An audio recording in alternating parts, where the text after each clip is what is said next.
Get up, stand up for your right.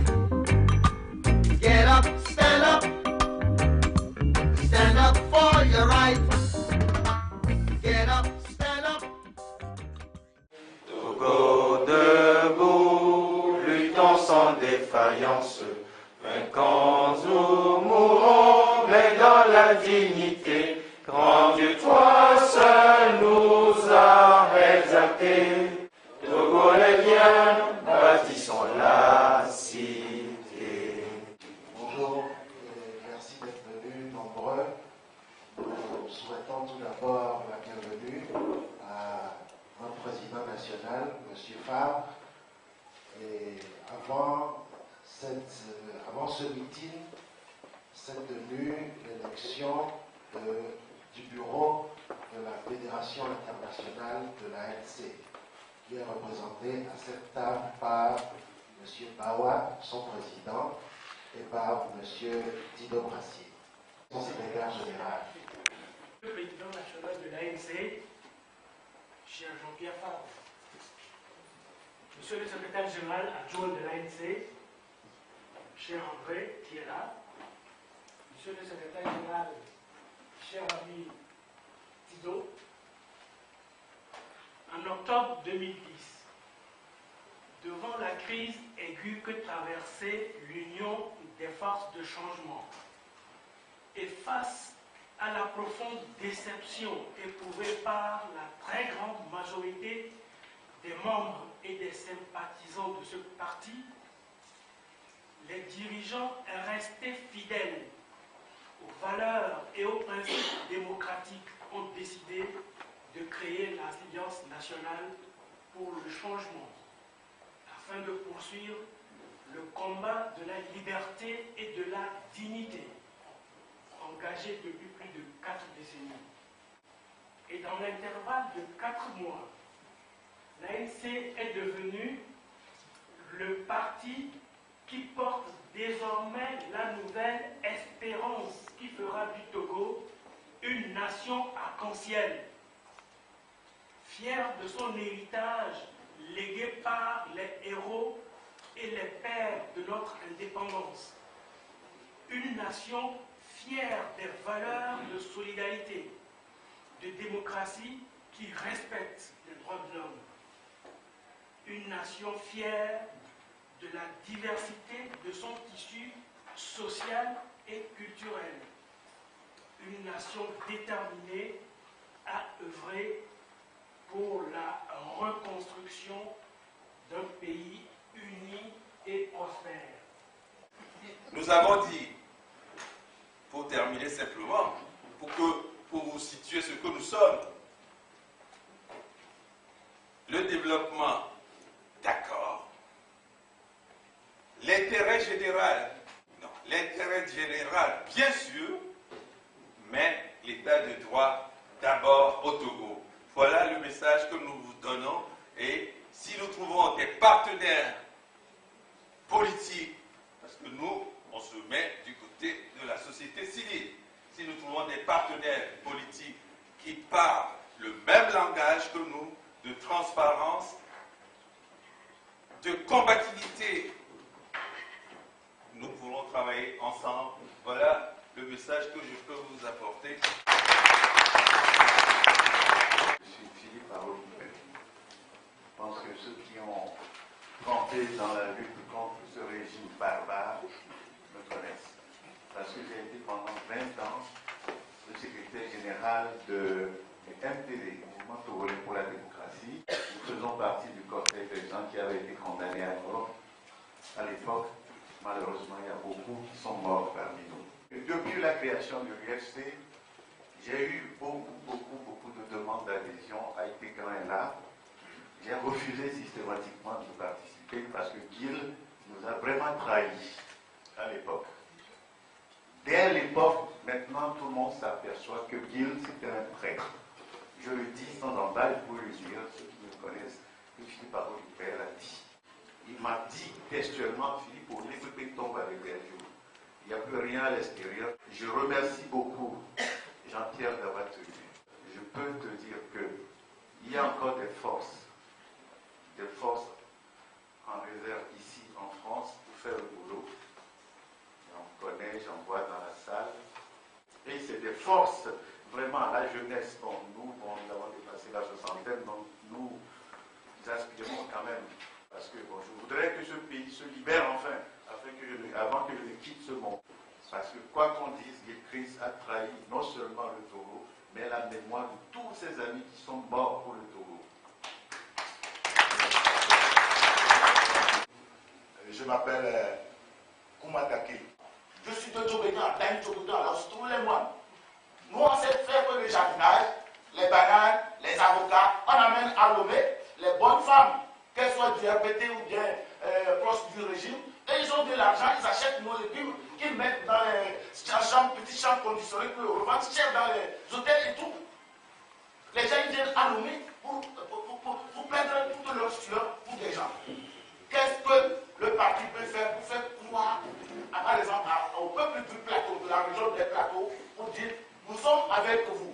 Suivez-nous plutôt, parce que nous pouvons faire des institutions pour vous construire peut-être une chambre conditionnée à Lomé pour la bonne voie de vos légumes. Oui, donc c'est ça mes questions. Alors, il est très important. J'avais appelé M. Jean-Pierre Favre il y a 2 semaines, vers midi ou bien 13h. J'ai pris rendez-vous avec non, permettez-moi.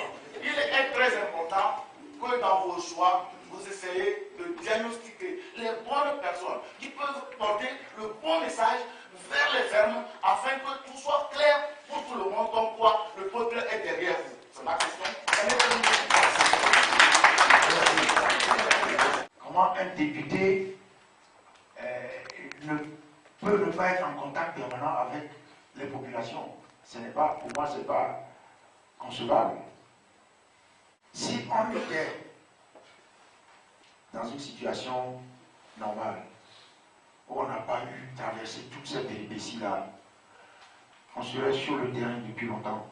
Parce que nous concevons la politique comme la présence sur le terrain.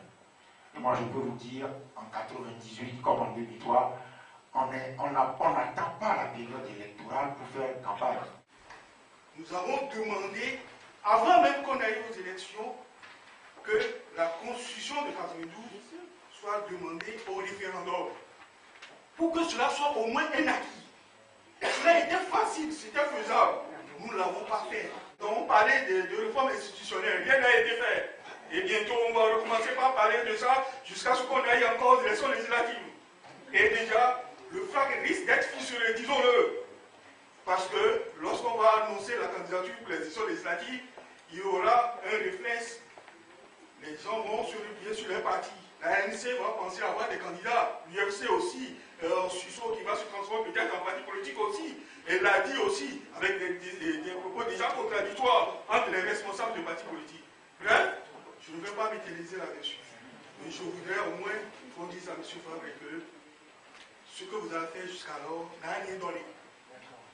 Faites autre chose.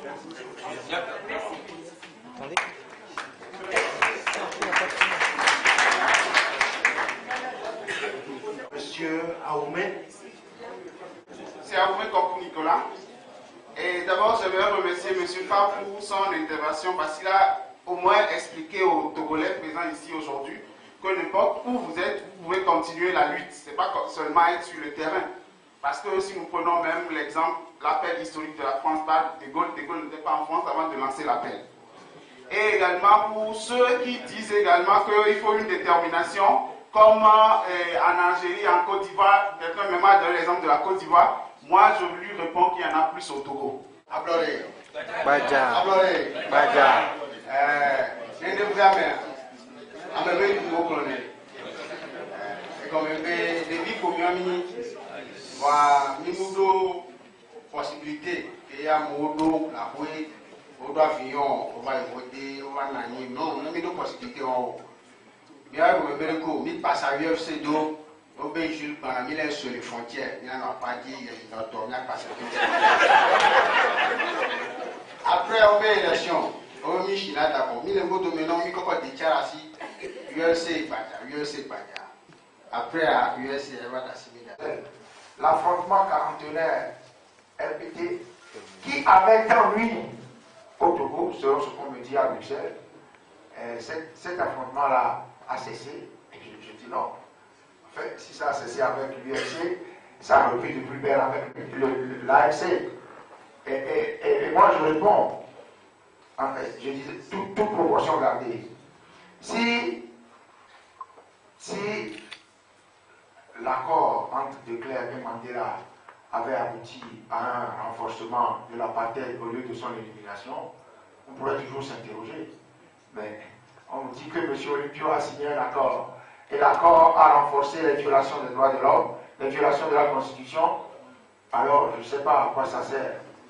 Donc, mais au plan international, il y a un lobbying auprès des institutions, auprès des pays, des gouvernements des pays occidentaux, où on dit ouf, M. Olympio a rejoint le RPT, c'est une bonne chose pour la population togolaise. Ce qui est faux. Donc, votre question, est-ce que ça a renforcé le RPT au plan international? Peut-être, mais je compte sur la Fédération internationale pour faire le travail de lobbying, pour aller expliquer la situation en place. Mais au plan national, non. Je suis particulièrement heureux de me retrouver en face de vous. J'ai tenté de répondre comme je pouvais aux questions qui ont été posées.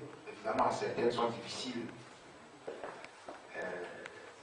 J'espère que les intervenants ont trouvé peut-être une petite satisfaction dans les réponses qui ont été données. Mais pour moi, l'essentiel est de me retrouver en face de vous et que nous puissions échanger, discuter. Je ne me suis jamais livré à ce genre d'exercice. Et je confesse, comme je l'ai dit au début, que c'est avec beaucoup d'émotion que je le fais.